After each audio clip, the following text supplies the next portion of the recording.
વિક્રમ સંવત 2080 આસો વદ 7 તારીખ 23/10/2024 બુધવાર.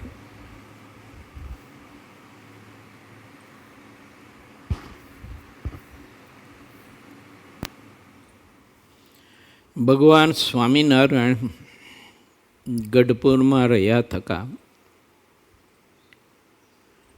પોતાના પ્રેમી ભક્તો જેને પ્રભુને વિશે અતિશય સ્નેહ છે અને ભગવત સ્વરૂપને અને ભગવત સ્વરૂપના આનંદના સુખને પામવા માટે અહોરાત્રિ જે ઝંખનાઓ કરી રહ્યા હોય, જે પ્રતીક્ષા કરી રહ્યા હોય અને જેને ભગવાન સિવાય કશું જ કંઈ પામવું નથી અને ભગવાન સિવાય ને બીજું કશું કાંઈ જોઈતું નથી, આવા ભક્તોને મહારાજ વિચાર આપતા એમ કહે છે કે પંચવર્તમાને યુક્ત ભગવાનના એકાંતિક સંત એને વિશે ખૂબ જ આત્મબુદ્ધિ બાંધશો, એને વિશે ખૂબ જ આત્મીયતા કેળવશો. તમારાથી કદાચ માનો કે એવા કોઈ કઠિન સાધન ન થઈ શકે ને કઠિન આરાધનાઓ કદાચ એવી ના થઈ શકે તો ભગવાન શ્રીહરિએ એમ કહ્યું કે એવા સંતને વિશે આત્મીયતા દૃઢ કરીને બાંધજો. કદાચ અખંડ મૂર્તિ ધારવા માટેની આરાધના ના થઈ શકે, એ સ્થિતિએ કદાચ ના પહોંચી શકાય.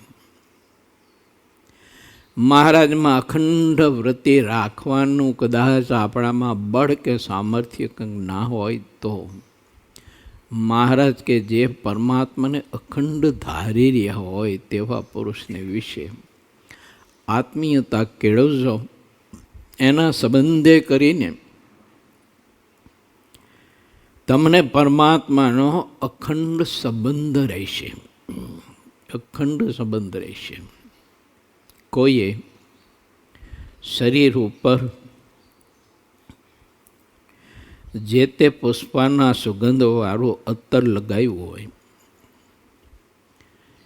એટલે એ પુરુષની આસપાસ આપણે રહીએ એના ભેળા એટલે આપમેળે આપણને અત્તરની સુગંધ આવ્યા જ કરે, આવ્યા જ કરે. ક્યાં સુધી? તો કે જ્યાં સુધી એની આજુબાજુ પડખે રહે ત્યાં સુધી.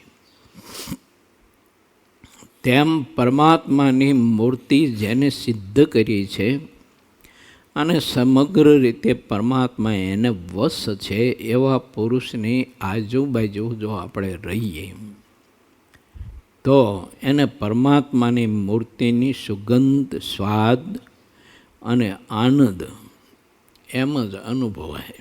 જેમ અત્તરની સુગંધ અનુભવાય છે ને આપણને, એમ જ, કાંઈ ફરક નહીં એમાં. પરંતુ એવા સત્પુરુષની આજુબાજુ મારે તમારે રહેવું ઘટે, એનો સંબંધ છોડી અને આડાઅવડા જો જઈએ તો મહારાજની મૂર્તિનું સુખ ના આવે. યા તો એટલી વાર મહારાજની મૂર્તિનું સુખ કે આનંદ તૂટી જાય. વળી પાછો જો એ બાજુમાં આવે તો વળી પાછો તે આનંદ અને સુખ પાછો અનુભવાય. એને અખંડ લેવું હોય તો મહારાજ કહે છે કે જેવી દેહને વિશે આત્મબુદ્ધિ છે એવી આત્મબુદ્ધિ ભગવાનના એવા મોટા સત્પુરુષને વિશે કરી લેવી અને રાખવી અખંડ. એને જ ધારવા. ધારવાનો મિનિંગ એમ છે કે સતત તે પુરુષને અખંડ એના સામીપ્યનો આનંદ અનુભવ્યા કરો, એમ ધાર્યા કહેવાય એને. જેમ મૂર્તિ ધારવી એમ વાત નથી. આ એક માર્ગ બહુ સરળ છે, સુગમ છે. બાકી વૃત્તિઓ બધામાંથી સંકેલીને ભગવાનના સ્વરૂપમાં તદ્રુપ કરવી અને કેવળ ને કેવળ મહારાજની મૂર્તિમાં જ વૃત્તિઓ આપણી સંલગ્ન રહે ત્રણેય અવસ્થામાં, એવી સ્થિતિ છે ને એ તો એવા સત્પુરુષની કૃપા થકી અને મહારાજની કૃપા થકી આવે છે, અથવા એનો પૂર્વનો ખૂબ જ બળવાન સંસ્કાર હોય. એમ મહારાજે 29માં બતાવ્યું છે, મધ્યના 29માં અતિ બળવાન જો એનો સંસ્કાર હોય પૂર્વનો, તો એને ભગવાનના સ્વરૂપમાં મનની અખંડ વૃત્તિ રહે. પરંતુ નવો આદર હોય, પૂર્વનો કોઈ એવો બળવાન સંસ્કાર ન હોય, એ આત્મા હોય, હંમેશા ભગવાનના એવા સત્પુરુષની વિશે એવી ગાઢ પ્રીતિ કરવી, અતિ ગાઢ સ્નેહ કરવો,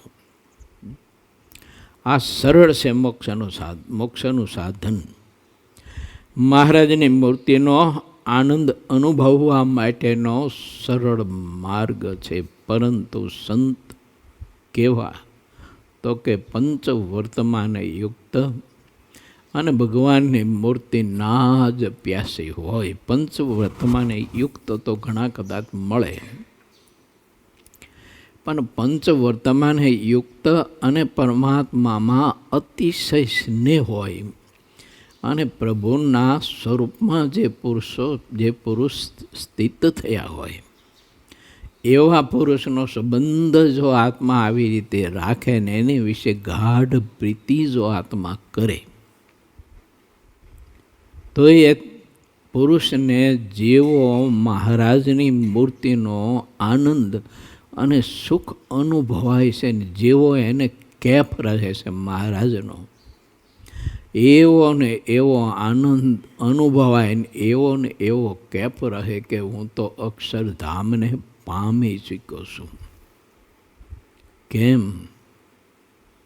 તો કે જેને ભગવાનને વિશે અતિશય ગાઢ પ્રીતિ છે અને પરમાત્માનો એટલો બધો ગાઢ સંબંધ છે કે એના વિના પરમાત્મા નથી રહી શકતા અને પરમાત્મા વિના તે પુરુષ નથી રહી શકતા. એવો ગાઢ સંબંધ છે અને એ સંતે મારું હાથનું કાંડું પકડ્યું છે, હું એનો છું. આવી દ્રઢ પ્રીતિ જો હોય અને એમ જો આપણને રહેતો હોય કે હું એનો છું, તો આપણે એના થઈ ચૂક્યા છે એમ માનશો. હું એનો છું તો હું એનો થઈ ચૂક્યો છું. સમજાય છે ભાષા? આને ગાઢ પ્રીતિ કહેવાય.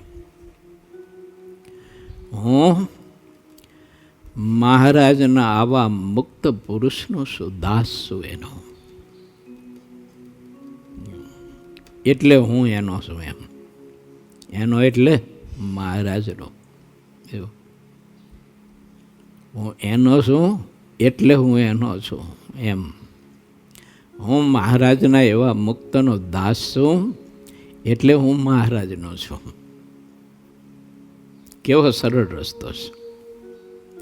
એટલે આમાં કાંઈ દાખલો કરવા જ નહીં. નહીં ભૂખ્યું રહેવાનું, નહીં તરીશું રહેવાનું, નહીં તપ તપવાના, નહીં કંઈ બીજી માથાકૂટ, નહીં શાસ્ત્રો ભણવાના, નહીં યોગ સિદ્ધ કરવાનો, નહીં અષ્ટાંગ યોગ કે હઠ યોગ સિદ્ધ કરવાનો, નહીં સમાધિ, કશું જ નહીં. બધું જ આમાં આવી ગયું. હઠ યોગે આમાં આવી ગયો, યોગે આમાં આવી ગયો, સમાધિ આમાં આવી જાય, નિર્વિકલ્પ સ્થિતિ આમાં આવી જાય, તદાત્મકપણું પણ આમાં આવી ગયું, પરિપૂર્ણપણું પણ આમાં આવી ગયું, પૂર્ણકામપણું પણ આમાં આવી ગયું. આટલી જ માન્યતા માને તમારે દૃઢ કરવી જોઈએ. શ્રીજી મહારાજે આપણને આવો સર્વશ્રેષ્ઠ રસ્તો ઉત્તમમાં ઉત્તમ ને સરળ બતાવ્યો છે. ઉત્તમ, શ્રેષ્ઠ, વરી પાછો સરળ. કે આમાં કાંઈ કઠિન નથી, મારે તમારે કાંઈ આમાંથી મૂકવાનું જ નથી, કંઈ છોડવાનું જ નથી, આટલું જ કરવાનું છે. અને બાકીનું જે છોડાવવાનું છે એ તો આપણે જેમાં જોડાયા ને એની જવાબદારીમાં આવી જાય. બધું એ બધું છોડાવી દે, બધી વૃત્તિઓ આપણે નિર્મૂળ કરી દે, વિષયોમાંથી, જગતમાંથી, દેહમાંથી, કોઈ અપેક્ષાઓમાંથી, કોઈ પણ ઈચ્છાઓમાંથી એના થઈ જાય તો એ બહુ સંભાળે આપણને. પણ હવે જીવને આરી તકલીફ એ છે કે એનો થઈ શકતો નથી. ખબર છે એને, જાણે છે પાછો, પણ થઈ નથી શકતો. નરી આંખ સામે દર્શન કરી શકે છે, પણ એનો થઈ નથી શકતો. એમાં કાંઈક ખૂટે છે. શું ખોટું હોય તો એ જાણે ને હરી જાણે. આવી અદ્ભુત વાત ભગવાન શ્રી હરિ ગઢપુરમાં રહ્યા થકા પોતાના અતિ વહાલા વહાલા ભક્તોને બતાવતા કે હે ભક્તજનો, એમ મારા વાલીડાઓ, અમે ત્યાંથી તમારા માટે આવ્યા છીએ, આ વાત સમજાવવા આવ્યા છીએ કે આટલી વાત તમે સમજો. જેને મારામાં અતિશય પ્રીતિ છે એનામાં તમે પ્રીતિ કરો, એની સાથે તમે ગાઢ મિત્રતા કરો, એને જ પોતાના સ્વજન માનો, એને જ પોતાના માનો. બાકી આ જગતમાં તમે બીજાને પોતાના માનશો એમાં તમને હવાદ કંઈ નહીં આવવાનો, કશો જ હવાદ નહીં આવવાનો. ઉલટાની તમારી જીભ છે ને એ નીરસ થઈ જાય છે. અને નીરસ આપણી જીભ થઈ જાય ને પછી ગમે તેવું સ્વાદિષ્ટ ભોજન જમીએ ને તો એનો સ્વાદ કંઈ અનુભવાય જ નહીં. સાકર જમીએ ને આપણે તો એ અંદર મોઢામાં તો કાંકરો મમરાવતા હોય ને એવું જ લાગે, એના ગળપણનો સ્વાદ જ અનુભવાય જ નહીં એના. એવી ઘણી બધી વનસ્પતિઓ હોય છે જંગલમાં. એ વનસ્પતિનું પત્તું તમે એક જ મોઢામાં ચાવીને પછી થૂકી નાખો એટલે તમારી જીભને નીરસ કરી નાખે તો 4, 5 કે 6 કલાક સુધી તમારી જીભ નીરસ જ રહે. ગમે તે ભોજન જમો પણ તમે કાંકરાને અથવા દોડને અથવા તો ગાય ભેંસનું છાણ જમતા હોય ને એવું કંઈ હવાદ જ ન આવે. બોલો, એવી વનસ્પતિ આવે છે. એના પત્તા કેવા પાસ ખબર? એટલે ચલોઠીના પત્તા હોય ને, પાંદડા હાવ નાના નાના ઝીણા ઝીણા એવા જ પત્તા. હવે એવું 1 કે 2 પાંદડા મોઢામાં લઈને ચાવીને થૂકી નાખવાનું તો એક જ એવું નાનું એવું પાંદડું છે, પણ એમાંય પરમાત્માએ ખબર નહીં કે હવે કેવું બધું અંદર રાસાયણિક મૂક્યું હોય છે તે આપણી જીભને 6-7 કલાક હાવ નીરસ કરી નાખે. એક આવડું વનસ્પતિનું પત્તું જો આપણે ચાવતા હોઈએ ને એનો સંબંધ થાય જીભને તો નીરસ કરી નાખે છે. તો અક્ષરધામના મહામુક્ત પુરુષો કે જે પુરુષોત્તમ નારાયણના સ્વરૂપના આનંદમાં જોડાયેલી આ વનસ્પતિ છે અને એનો સંબંધ જો થાય અને એને જો આપણે સ્વીકારીએ અને એની સાથે જો ગાઢ પ્રીતિ આપણે કરીએ તો એ આપણે નીરસ કેમ ન કરી નાખે? એના સંબંધે કરીને જીવ નીરસ કેમ ન થઈ જાય? એમ એક વનસ્પતિનું નાનું પત્તું એ પણ જીભને નીરસ કરી શકતું હોય તો મહારાજનો એ મહામુક્ત પુરુષ, એમાં તો પરમાત્માનું સમગ્ર વિજ્ઞાન રહેલું છે. ઓલી તો વિજ્ઞાનની કૃતિ છે, વિજ્ઞાન નથી એમાં, વિજ્ઞાનની કૃતિ છે.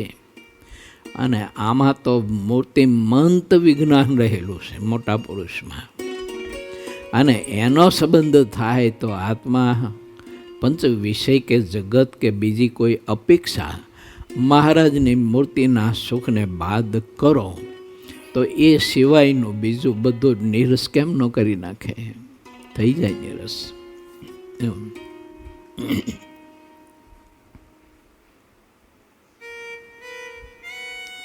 એવો મોટા પુરુષે બતાવ્યું છે, એવા પુરુષનો સંબંધ થાય એટલે આત્મા નિરસ થઈ જાય. એવો નિરસ થઈ જાય કે વાલાએ રસના ચાખણ હાર શાસ્તે નવ પીવે રેલો. એને 8-10 દિવસની ખાટી બળા જેવી છાશ, એના જેવા બધા વિષયો છે ને ખાટા થઈ જાય ને. મજાની વાત છે. બીજી વાત કહું, લીંબુ છે, લીંબુ આમ પરમાત્માનું વિજ્ઞાન છે, એક વિજ્ઞાનની કૃતિ છે લીંબુ છે એમ. જો તો એ લીંબુ પરમાત્માના વિજ્ઞાનની કૃતિ છે. તો એ વિજ્ઞાનની કૃતિને પણ તમે જો સંબંધ બાંધો એનો, અને લીંબુ તમે 8-10 કાગદી લીંબુ ચૂસો તો તમારી ડાયડો છે ને એને અંબાવી દે કે ન અંબાવી દે? બોલો, ખોટી કરી દે. રાંધેલો ભાત પણ ન ચાવી શકાય. મહારાજે દૃષ્ટાંત આપ્યું છે ને વચનામૃતમાં. તો ઠાકુરજી એવું કહેવા માગે છે કે મારી વિજ્ઞાનમાંથી સર્જન કરેલી એક કૃતિ છે, આમ સજીવ છે અને આમ નિર્જીવ છે. કેમ નિર્જીવ છે? તો કે મનુષ્યના જેવી વિકાસ શક્તિ એમાં નથી.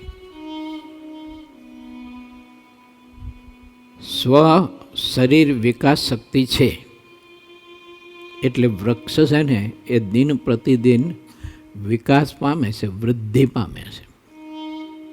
પણ મનુષ્યમાં જેવી વિકાસ શક્તિ છે, કોઈ સર્જન શક્તિ છે, એવી કોઈ વિકાસી અને સર્જન શક્તિ તે વૃક્ષમાં નથી. એ લીંબુ ચૂસવાથી જો આપણી ડાયડો અંબાઈ જતી હોય તો એ પુરુષને ચૂસવાથી કહેતા કે એ પુરુષનો સંગ કરવાથી, એનો પ્રસંગ કરવાથી અંતકરણ રૂપી અને ઇન્દ્રિય રૂપી દાઢો એ કેમ ન અંબાઈ જાય? એક લીંબુના સંબંધથી દાઢો જો અંબાઈ જતી હોય, દાંત અંબાઈ જતા હોય તો ઇન્દ્રિયોને અંધકરણ રૂપી દાંત અને દાઢો કેમ ન અંબાઈ જાય? માટે ચૂસતા રહો. શું ચૂસતા રહો? સંતના મુખ કમળમાંથી નીકળેલો રસ એને ચૂસતા રહો, અમૃત ચૂસતા રહો. અને એ અમૃતોને તમે ચૂસતા જ રહેશું તો આપણી ઇન્દ્રિયો અંધકરણ રૂપી ડાયઢો બધી અંબાઈ જવાની. પછી વિષય રૂપ ચણા ચાવવાને સમર્થ નહીં રહે. એને બધા એમાંથી મન તૂટી જાય છે, ઉદાસ થઈ જાય છે કે હવે બહુ કર્યા, ઘાટ બહુ કર્યા, પણ હવે તો પુરુષોત્તમ નારાયણની મૂર્તિ સિવાય બીજો કોઈ ઘાટ નથી કરવો. એમ મન છે ને આ એવું થઈ જાય છે, હાવ નિરસ થઈ જાય છે. અને બીજા કશામાં કોઈ રસ જ નહીં રહે. આવી મીઠી મીઠી વાતો મહારાજ કે અમે તમને કહેવા, સંભળાવવા અને સમજાવવા ઠેઠ અક્ષરધામમાંથી આ ધરતી ઉપર આવ્યા છીએ. અને એવી મહત્વની રહસ્યમય અને મીઠી મીઠી અમૃત કરતાં પણ સ્વાદિષ્ટ વાતો સંભળાવવા માટે મહારાજ કે અમારા અક્ષર મુક્તોને અમે સાથે લાવ્યા. એ અમારા અક્ષર મુક્તોને મહારાજ કે આ ધરતી ઉપર અમે મોકલતા રહીશી અને રહીશું મોકલતા. તમે એનો સંબંધ કરજો, એનો રસ તમે ખૂબ પીજો.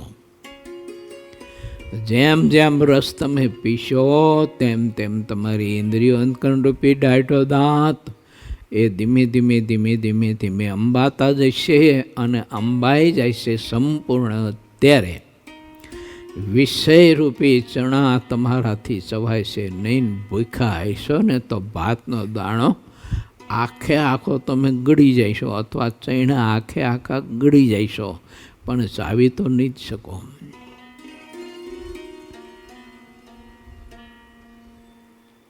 એટલે આમાં શું થાય ખબર છે કે ડાયઢો જંબાય, લીંબુ ચૂસીએ આપણે તો ખાલી દાઢો જ આપણે અંબાય, પણ ભૂખ ન ભાંગે.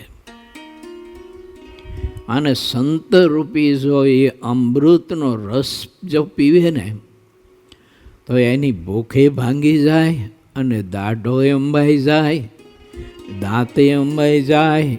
એટલે વિષયરૂપી ચણા ખાવાનો કોઈ સંકલ્પ જ નથી થતો. ગળવાની ક્યાં વાત આવે? જો એનો સંકલ્પ જ નથી થતો. બીજા કોઈ વિષયનું સુખ લેવું એવો તો સ્વપ્નમાંય સંકલ્પ નથી થતો એને, કારણ કે ભૂખ જ ભાંગી ગઈ એની.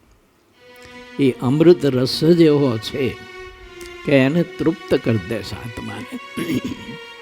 એટલે મુક્તાનંદ સ્વામી કહ્યું છે, અમૃત પેયતિ મીઠા મુખથી, હરિના ચરિત્ર સુણાવે રે. પ્રભુના ચરિત્રનો રસ પાવા માટે અક્ષરધામમાંથી મહારાજની આજ્ઞાને મરજીથી મહાપુરુષો આ ધરતી ઉપર આવ્યા હોય અને આવતા રહેશે. યથાર્થ મારે તમને તમારે એને ઓળખવા જોઈએ, એનો સંબંધ કરવો જોઈએ, એની સાથે આપણે આત્મીયતા કરવી જોઈએ, એને આપણા પોતાના માનવા જોઈએ. દેહ કરતાંય પણ એને અધિક માનવા. દેહને માનીએ છીએ ને તો કે દેહ કરતાંય પણ એને અધિક માનવા. મહારાજ કે સુગમ રસ્તો તમને બતાવું છું.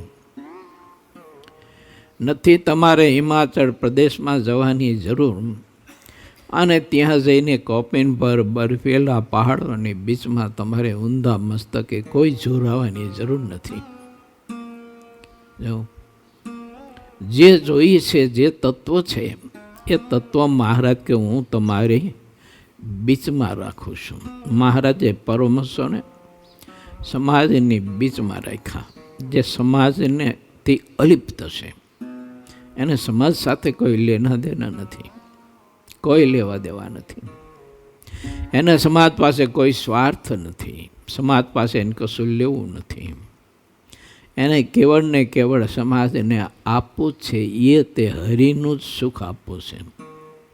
હરિનો રસ જ એને પાયા કરવો છે, આ સિવાય કોઈ અપેક્ષા નથી. આવા નિષ્પૃહી, જેને બ્રહ્માંડોની કોઈ પરવા નહીં. એમ પુરુષોત્તમ નારાયણ કદાચ એની કસોટી કરે અને પ્રભુ એમ કહે કે મુક્તરાજ તમે આ 5, 25, 50, 100, 200 બ્રહ્માંડ સંભાળો એમ, એવું, અને એ બ્રહ્માંડનું બધું મેનેજ કરો તમે. ત્યારે એ સંતની આંખમાં, તે મુક્તની આંખમાં જઈને આંખોની ધાર પડવા માંડે. મારો બાપ આજ આમ કેમ ખીજાયો હોય છે કે, એવું, આજ આવો કેમ મારા ઉપર રૂઠો હોય છે? તે મને આ બ્રહ્માંડનું બધું મેનેજ કરવા માટેની વાત કરે છે, દુઃખ લાગે એને. એવા મુક્ત પુરુષો આ ધરતી ઉપર આવી અને ઠાકોરજીનો રસ બધો જ મેળવીને એનું વલોણું કરી અને મને તમને તૈયાર ભોજન એ પીરસે અને અખંડ તે રસ આપણને પાયા કરે. તોય એ રસ હું ને તમે પીએ કે ના પીએ, જગતના રસ જેવો સ્વાદ એમાં આપણને મનાય કે ન મનાય ખબર નથી, પણ જીવે ખરેખર જગતના રસને ખોટો કરીને આ રસમાં એને એવી પ્રીતિ કરવી ઘટે, જો મુક્ત થવું હોય તો. અનાદિ મુક્તની સ્થિતિને જો આત્માએ પામવું હોય ને મહારાજની મૂર્તિનો મહાદિવ્ય અલૌકિક સુખને આનંદ જો પ્રાપ્ત કરવો હોય તો જે મહાપુરુષો રસ પીરસવા આવ્યા છે તે રસ જ આપણે ચુંગા કરીએ. બીજા બધામાં કશો માલ નથી. હવે આપણે 54માં વચનામૃતમાં પ્રવેશ કરીએ છીએ, પ્રથમ પ્રકરણનું. તો એમાં મહારાજ એ જ રહસ્ય બતાવે છે કે ભાગવત ધર્મનું પોષણ અને મોક્ષનું દ્વાર ખુલ્લું થાય, એટલે કે આત્યંતિક કલ્યાણને તમે પામી જાઓ. એના માટે મહારાજ કે આ જ વાત છે, આટલી જ. એવા ભાગવત પુરુષની વિશે તમે પ્રીતિ કરો, સ્નેહ કરો, એનો સંબંધ બાંધો, એવો બાંધો એના વિના તમે ક્ષણ માત્ર રહી ન શકો, એવી પ્રીતિ કરો. ઘણા બધા હરિભક્તો એવા હોય છે કે સંતો વિના ચેન નથી પડતું હોતું એને. સંતો ભેળા રહેતે રહીને કંઈક આમ સુખ આવે, આનંદ આવે. હા, એટલે આપણા સત્સંગમાં છે ને એને સાધોડા ભગત કહે. બે પ્રકારના ભગત, એક સાધોડા અને એક આઢોળા. આઢોળા એને બીજા વિષયમાં રસ બહુ હોય. આમ હાઢોળો હોય ને, હાઢોળો બળદેવ હોય, હાઢોળા ભેંસે હાઢોળી હોય, ગાય હાઢોળી હોય. હા, એને તમે ખાંડ નાખ્યું હોય ને બગડિયામાં, અને બીજા ડોબાએ જો મોઢું નાખી દીધું હોય ને તો ઓલી ભેંસ પછી ખાય નહીં ખાંડ, તમારી હાઢોળી હોય. એવું એમ આ જગતમાં બે પ્રકારના જીવ, એક સાધુડા અને એક આઢોળા. હવે આપણે કેવા થાવું એ વિચારવાનું. મહારાજ કહે છો સાધુડા થઈ જાઓ, હાઢોળા ન થતા મરી જવાના છો. જો હાઢોળા થયા તો એવું મહારાજ કે મરી જઈશો કે તમે, દેહ નહીં. એમ કીધું મહારાજે, દેહ નહીં, તમે મરી જઈશો. એમ જીવનો નાશ થાય એમ કીધું ને. તો જીવનો નાશ કેમ થાય? તો કે મોક્ષના માર્ગે કદી પણ ન ચાલે, એ જીવનો નાશ થયો. આવું થાય છે મહારાજ કે. ચાલો એ વિચારમાં આપણે પ્રવેશ કરવું છે. પૂરે 21મું તરંગ 51માં ગઢડા પ્રથમ પ્રકરણનું 54મું વચનામૃત ભાગવત ધર્મના પોષણ તથા મોક્ષના દ્વારનું. મહાવદી એકાદશીને દિવસે સવારમાં જગવંદ્ય સ્વામી શ્રી સહજાનજી મહારાજ દાદા ખાચરના દરબારમાં શ્રી વાસુદેવ નારાયણના મંદિરની આગળ આથમણા બારના ઓરડાની ઓસરીએ પલંગ ઉપર ગાદી તકિયા બિછાવ્યા હતા. તેના ઉપર આવીને બેઠા. શ્વેત ખેસ પહેર્યો હતો, જરિયાની કસુંબલ એક રેંટો અંગ ઉપર ઉઠ્યો હતો, અને તેઓ જરિયાની આસમાની રંગનો રેશમી રેંટો મસ્તક ઉપર બાંધ્યો હતો. અને પોતાના મુખારવિંદની આગળ સર્વે સંતો અને દેશ દેશના હરિભક્તોની સભા વરેને બેઠી હતી.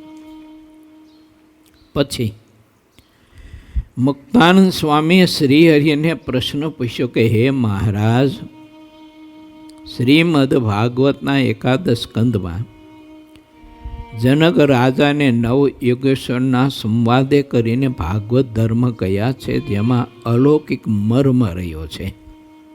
તે ભાગવત ધર્મનું પોષણ જે રીતે થાય તેવી વાત આપ અમને કહો. અને વળી હે પ્યારા મહારાજ, જીવના મોક્ષનું દ્વાર કઈ રીતે ઉગાડું થાય તે પણ કહો. પછી શ્રીજી મહારાજ મુનિઓ પ્રત્યે બોલ્યા કે સ્વધર્મ, આત્મનિષ્ઠા, વૈરાગ્ય અને દ્રઢ મહાત્મ્ય જ્ઞાને યુક્ત ભગવાનની ભક્તિવાળા એવા જે ભગવાનના એકાંતિક સાધુ તેમના અહોનિશ પ્રસંગે કરીને આમાં સંગ શબ્દ નથી મૂકો, પ્રસંગ. પ્રસંગે કરીને જેવા ભાગવત ધર્મો છે તેનું તેમ જ પોષણ થાય છે. અને વળી જીવના મોક્ષનું દ્વાર પણ એવા સાધુના પ્રસંગથી જ ઉગાડું થાય છે. તે અમે કહી દેખાડ્યું.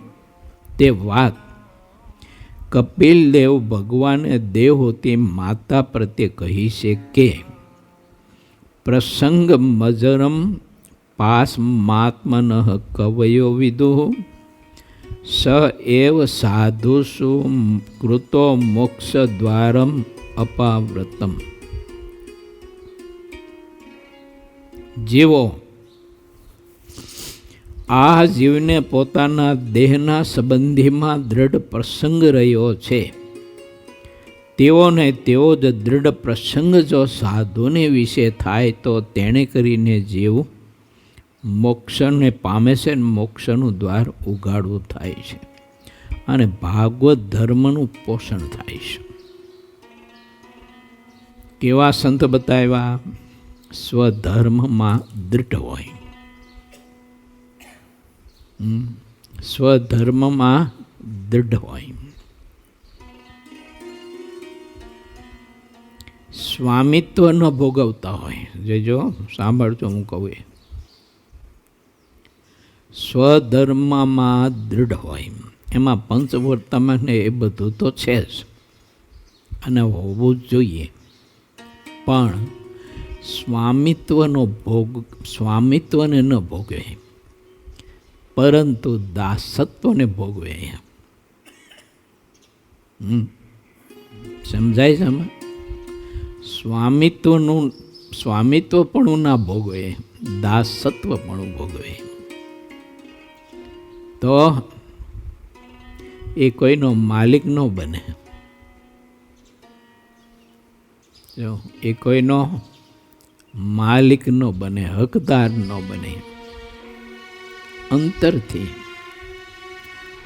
જેને ભગવાન પુરુષોત્તમ નારાયણને પમાડવા છે ને, એ આત્માનો દાસ થઈને વર્તે, દાસત્વ પણ ભોગવે, સ્વામિત્વ નહીં. જો નહીતર જેને ભગવાન પમાડવા હોય, જે આત્માને, એના સ્વભાવો, એની વાસના, બીજું ત્રીજું બધું છોડાવવું પડે. તો એ છોડાવવામાં પણ સ્વામિત્વનો ઉપયોગ ન કરે, સ્વામિત્વ ન ભોગવે, દાસત્વ ભોગવે. આવા જે સંતો હોય, મહારાજ કે એની વિશે આત્મબુદ્ધિ કરજો. ઘણા બધા સ્વામિત્વ ભોગવી અને મોક્ષનું ઘડતર કરતા હોય, અને ઘણા બધા મુક્ત દાસત્વ ભોગવી અને મોક્ષનું પોષણ કરતા હોય. આ મુક્તના ભેદ છે. સમજવું જોઈએ. મારે તમારે પોતાના સ્વામીને ભોગવ્યાના જે પદાર્થ, એને સિદ્ધને ભોગવવાને ઈચ્છે, દાસનું લક્ષણ. જે ભગવાનનો દાસ થયો છે તે પોતાના સ્વામીને ભોગવ્યાના જે પદાર્થ, એને સિદ્ધને ભોગવવાને ઈચ્છે. આના ઉપર અમેરિકા જમ પરિષદમાં 1.5 કલાક વાત મેં કરી હતી. આ શબ્દ ઉપર ફક્ત જો સિદ્ધને ભોગવવાને ઈચ્છે, પદાર્થ એટલે સ્વામિત્વ. જો કોઈ દિવસ એ કોઈનો નિયંતા ન બને, કોઈ દિવસ નિયંતા ન બને. પુરુષોત્તમ નારાયણ એને નિયંતા પણ હું આપી દે તોય નિયંતા ન ભોગવે, અને દાસત્વ પણ ભોગવે. કેમ?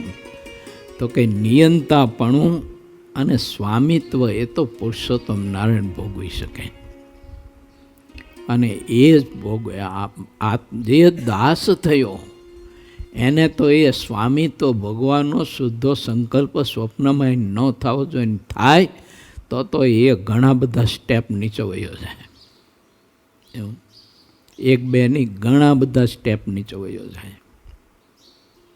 એટલે કે મહારાજ સ્વધર્મમાં હોય નિષ્ઠા જેની, તો એ એનો સ્વધર્મ છે.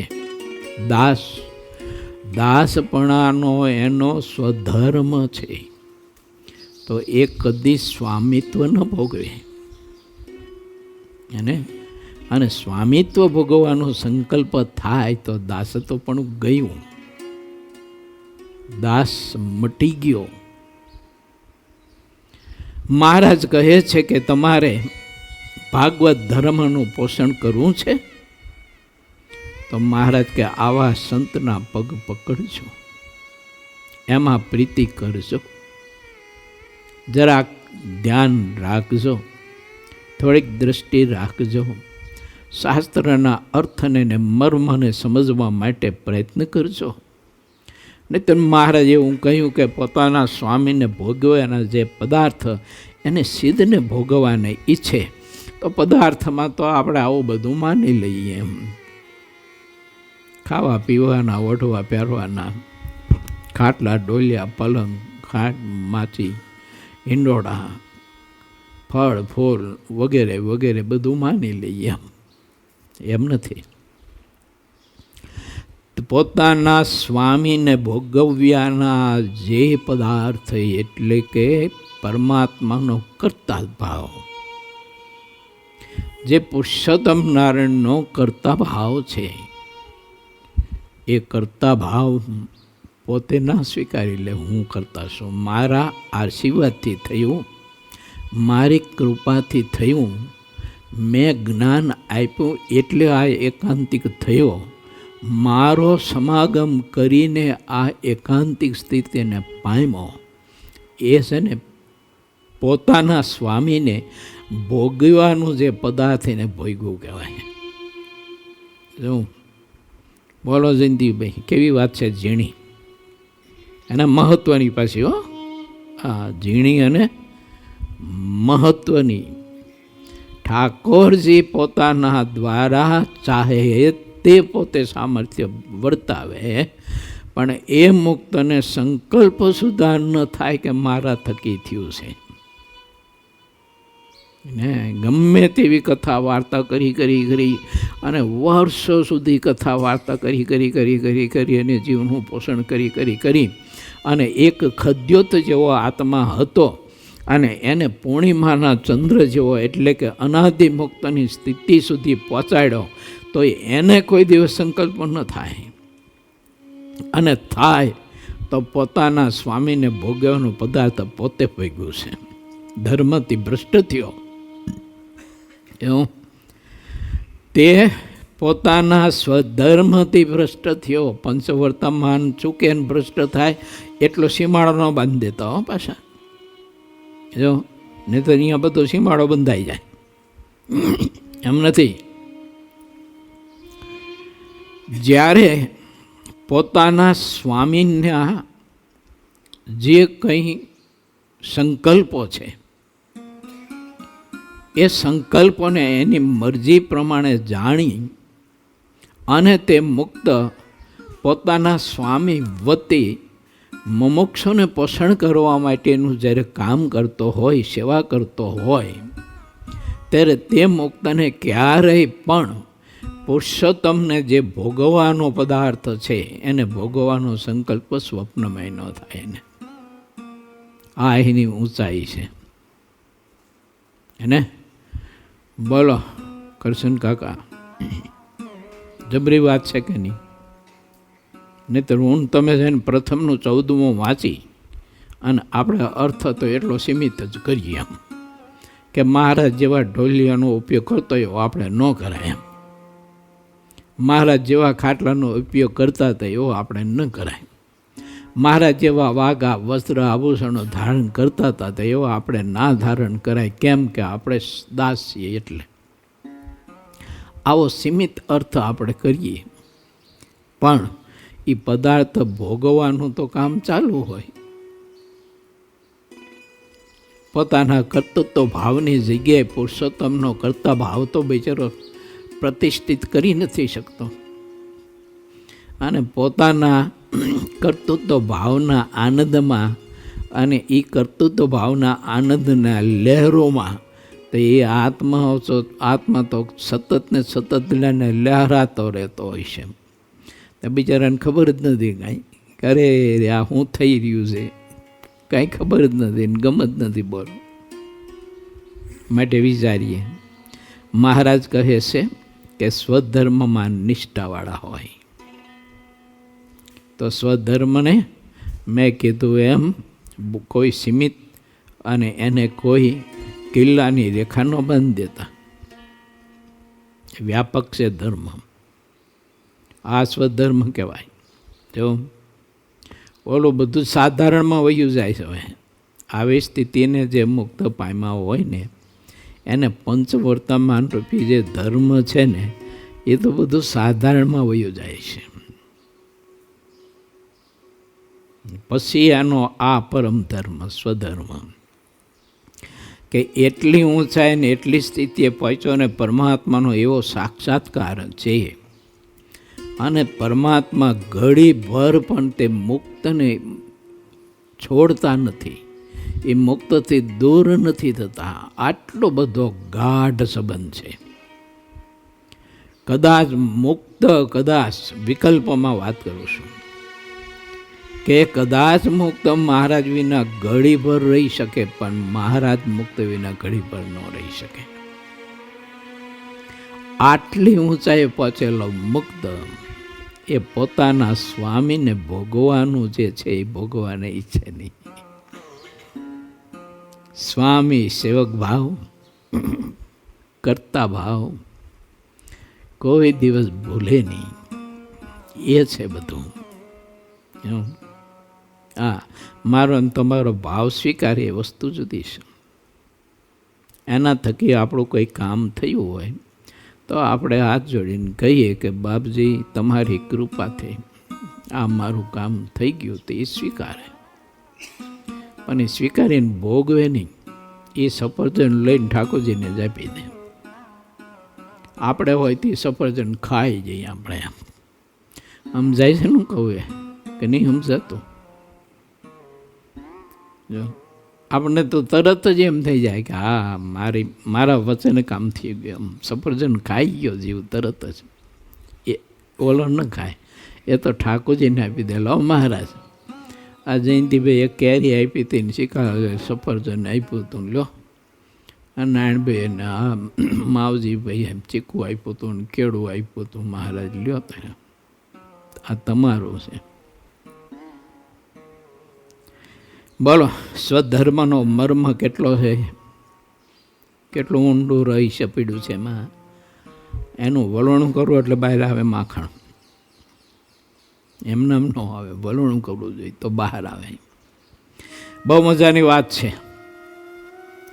જે રીતે સ્વધર્મની વાત છે એ જ રીતે આત્મનિષ્ઠાની, વૈરાગ્યની અને એ જ રીતે મહાત્મ્યની છે.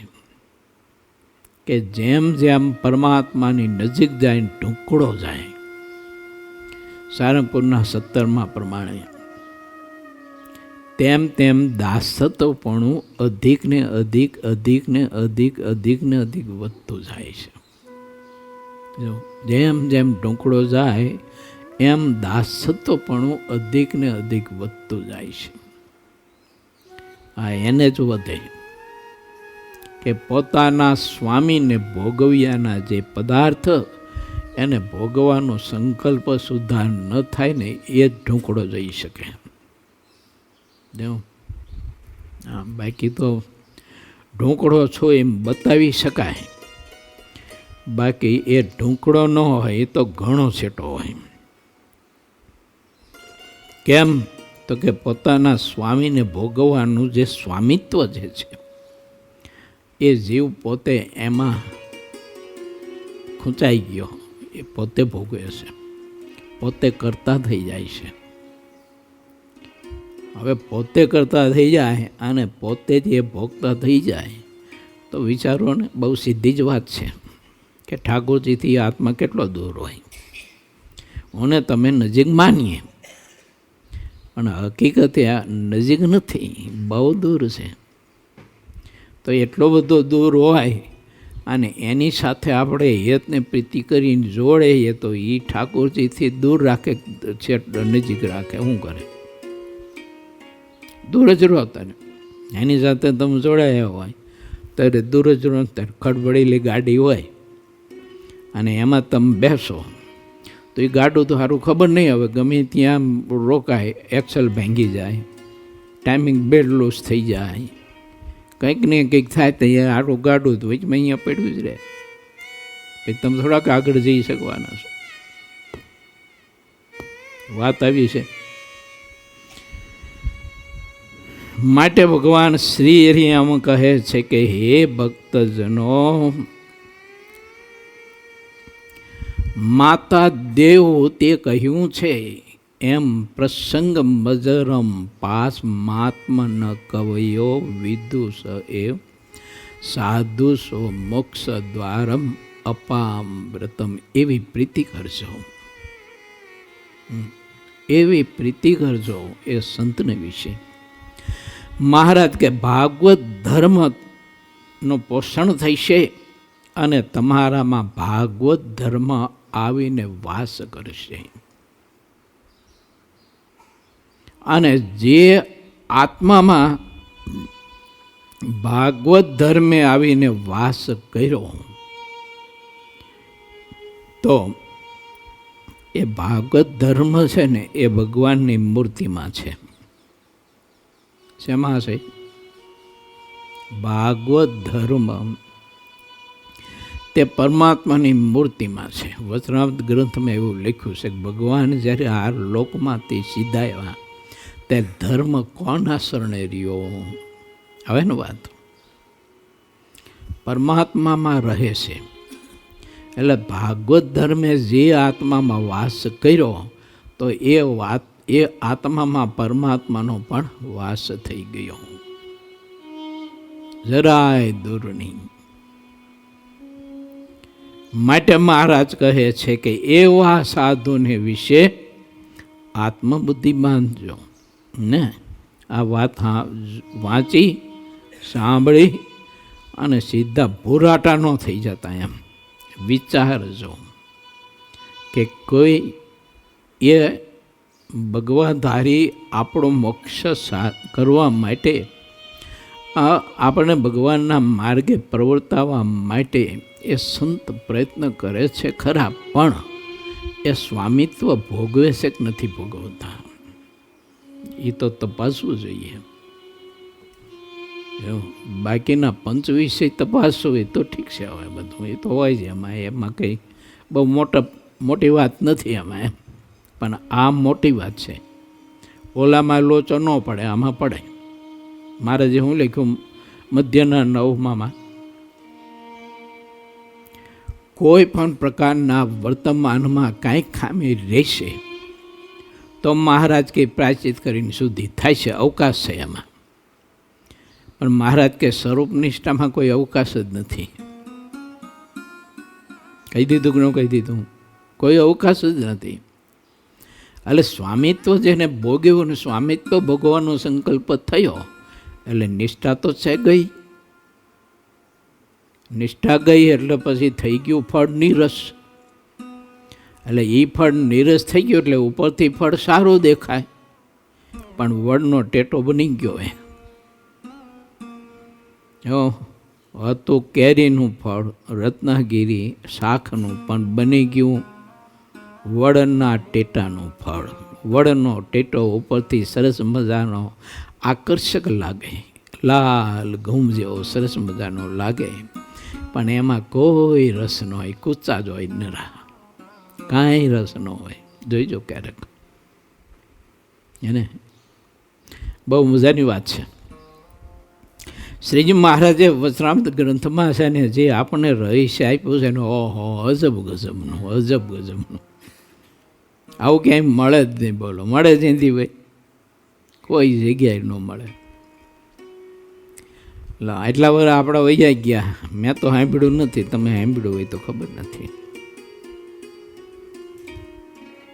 જે આ વાત થઈ ને ત્યારે સ્વામિત્વ ભોગવવાની, એટલે સ્વધર્મમાંથી ગયો એ વાત છે ને 66 વર્ષ થયા એવું, તો સત્સંગમાં એ 10-15 વર્ષ બાદ કરી, બાળ અવસ્થાના નાયા તે બધા, તો એ 55 વર્ષ થયા.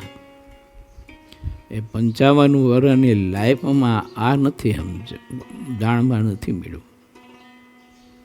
મહારાજની તમારી કૃપાથી આ હૃદયમાં આ નીકળવું છે એવું. માટે આપણે સૌ કોઈ વિચારીએ અને એવા ભગવાનના સદપુરુષને વિશે આંખો વીંચીને આત્મબુદ્ધિ કરવાની.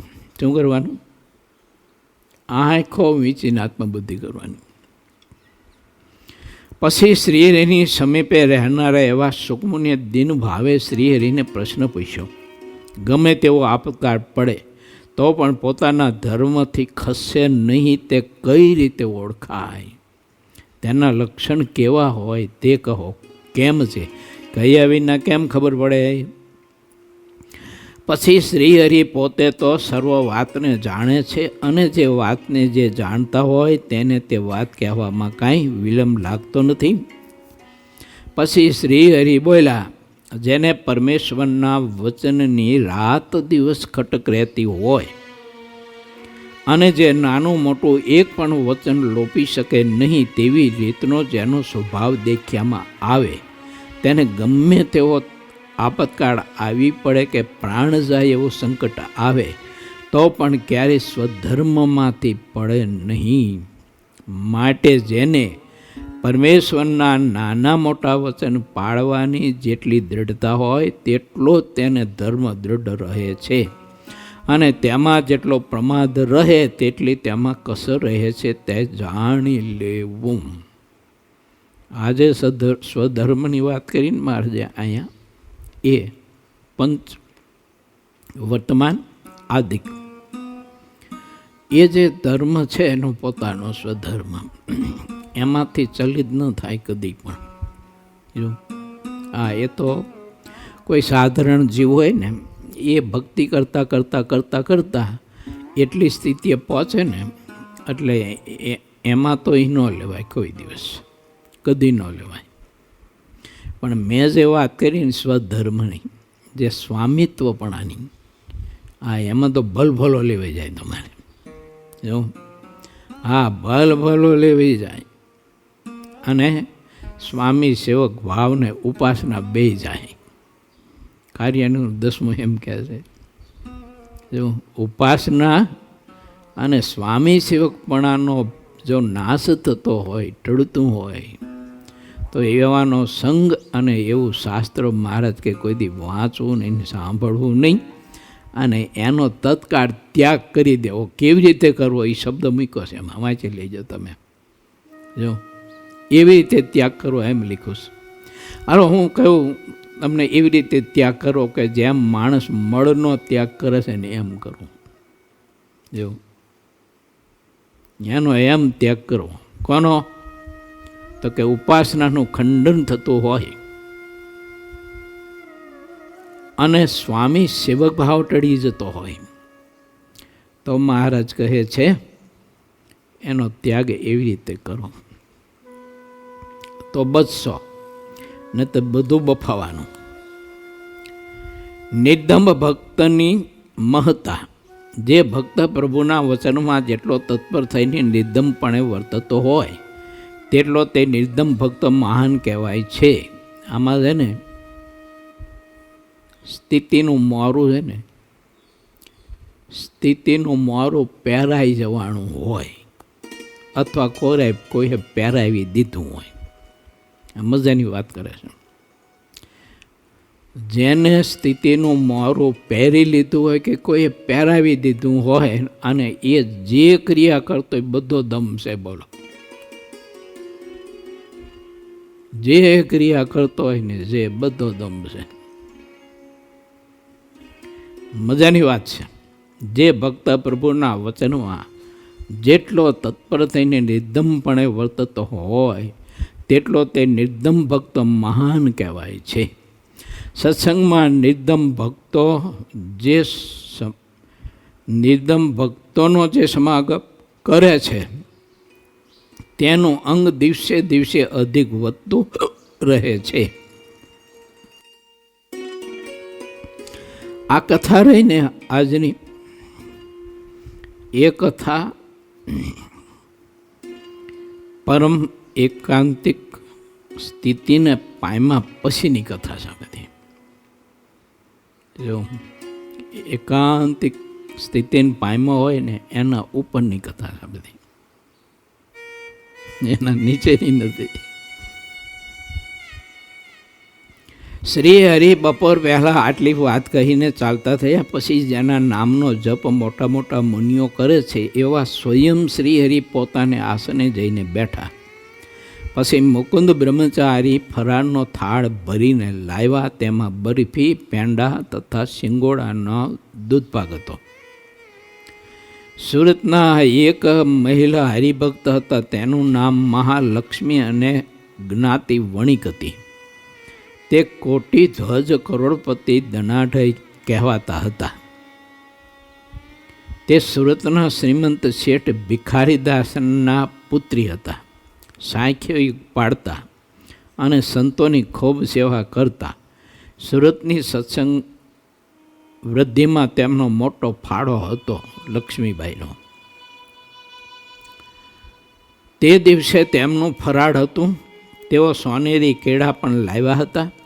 શ્રીહરિને રાજીપે ફરાળ કરાવ્યું. પછી જેટલા સંતો, વણી તથા પાર્ષદ સુધીના જે કોઈ હતા તે સૌને ફરાળ કરાવ્યું. ને જીવુભાઈ, રાજભાઈ, લાડુભાઈ, અમરભાઈ અને અમૂલાબાઈ ઇત્યાદિ ત્યાગીબાઈઓમાં જે મોટેરી બહેનો હતી તથા દાદા ખાચરના દરબારમાં બીજી પણ જે ત્યાગી બાઈઓ હતી તે સૌને મહાલક્ષ્મીબાઈ નામના ભક્તે ફરાળ કરાવ્યું. પછી તેમણે પોતાના મહેતાજી ગોવિંદભાઈ નામે જે હતા તેની પાસે શ્રીહરિની પૂજા કરાવી. તેના દ્વારા કેસરયુક્ત ચંદન શ્રીહરિના અંગ ઉપર ચર્ચાવ્યું અને ફૂલના હાર પહેરાવ્યા. આ કથા મેં સુરતમાં ભગવાન શ્રીહરિ સુરતમાં એ વખતે 5 દિવસની જે સુરતમાં કથા હતી ને મારી, એમાં લક્ષ્મીબાઈનું ચરિત્ર એની કથા મેં કરેલી છે. મસ્તક ઉપર ફૂલની પાગ બંધાવી, ફૂલના તોરા ધરાવ્યા અને ફૂલના ગુચ્છ બંને કાન ઉપર ધરાવ્યા. ફૂલના બાજુ બંધ તથા પહોંચી પણ બંધાવી. લલાટમાં કુમકુમનો ચાંદલો કર્યો. તે પછી આરતી કરી. સંતો તથા વર્ણિની પૂજા પણ કરાવી. વળી 12ના દિવસની પણ રસોઈ નક્કી કરાવી. હોતા શનિ પહેલાં જેટલા દિવસ બાકી હતા તે બધા દિવસોમાં સુરતના જે હરિભક્તો હતા તેમણે એક જણે સંતોને પોતાના તરફથી રસોઈ આપી હતી. તે રસોઈ માટે જ્યારે શ્રીહરિ પાસે આવીને રજા માગી અને ઘણી પ્રાર્થના કરી ત્યારે શ્રીહરિએ તેમને રસોઈ દેવાની રજા આપી હતી. કારણ કે રંગ વિના શ્રીહરિ ભક્તોના ભાવને આધીન છે. સુરતના હરિભક્તો જેટલા દિવસ રહ્યા તેટલી અલગ અલગ નામ લખીને તેમણે ભેળા મળીને ચિઠ્ઠીઓ બનાવી હતી. પછી તે ચિઠ્ઠીઓ શ્રીહરિના હાથમાં આપી. પછી ચિઠ્ઠીઓને ભેળી કરી. પછી તે ભક્તોએ એક લીધી. જેના ભાગમાં જે દિવસ આવ્યો તે જોઈને તેઓ પ્રસન્ન થયા અને કોઈ જાતનો વિવાદ ન રહ્યો અને ચિઠ્ઠીએ બધું જ પ્રમાણ કરી દીધું. વિવાદસ્પદ જેટલી વાત હોય તેનો નિવેડો ચિઠ્ઠી વિના ક્યારેય થતો નથી. માણસો જે રીતના હોય છે તે ચિઠ્ઠીમાં ઓળખાઈ જાય છે. લો, પુરુષોત્તમ મળ્યા પછી પણ ચિઠ્ઠીનું મહત્ત્વ ખરું એમ. આ કે ચિઠ્ઠીમાં આપણું નામ આ તિથિ આવ્યું ને એટલે બરાબર પ્રમાણ કહેવાય એમ. ઓલા પ્રગટ બાપો સામે બેઠો છે, એ એમ કે સાઈડની રાખવાની ન મહારાજ કે મારી હાયતમની જ રાખો કે. મહારાજનું ન માને પણ ચિઠ્ઠીનું માને એમ. આ જીવને આવું છે બધું. અમે સુરત ગયા હતા. પછી રાત્રે મોડા આવ્યા. 1:30 વાગે ધાંગધ્રા પહોંચ્યા. મંદિરે હતા ને તેની વાત છે. તો એક છોકરો અમારી સાથે સુરત આવેલો. 1:30 વાગેલો. મેં કીધું હોઈ રહે અહીંયા, 1:30 વાગ્યો છે. ના ના કે ઘીરે જાઉં મારે કે. તે ગયો ને ઘર પાસે પહોંચ્યો ને કૂતરા સામે થયા. તે પાછો આવ્યો. મેં કાં મને મારે કે કૂતરા સામે થયા જવા ન દીધો. મેં કીધું તે કૂતરાનું માન્યું, અમારું ન માન્યું. ચિઠ્ઠીનું મનાય. શું થાય? ચિઠ્ઠીનું મનાય, પણ ચિઠ્ઠી લખનારો છે એનું ન મનાય. આવી બધી ગડબડ થાય એમ સંભવ છે.